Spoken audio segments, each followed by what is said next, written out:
মুখে লেগে থাকার মতো একটা মাছ চচ্চড়ি করছি।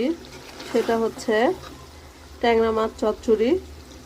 কারণ এখন সবার মুখ জ্বর জ্বর, সর্দি, সেজন্য একটু ঝাল ঝাল করে এই তরকারিটা আমি চচ্চড়ি করছি। চচ্চড়ি বলতে ভুল হবে, রান্নাই করছি। আসসালামু আলাইকুম, কেমন আছেন সবাই? অনেকদিন কোনো ভিডিও দিই নাই, ভিডিও করিও নাই।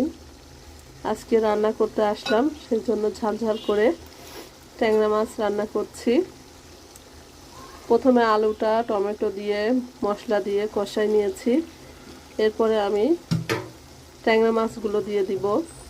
এগুলো হচ্ছে এই যে ট্যাংরা মাছ, একটু ভেজে নিয়েছি। এখন মাছগুলো এর ভেতরে দিয়ে দিব।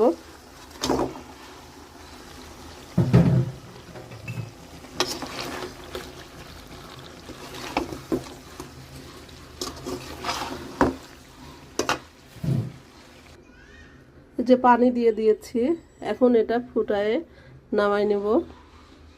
কেমন লাগলো অবশ্যই জানাবেন। আল্লাহ হাফেজ।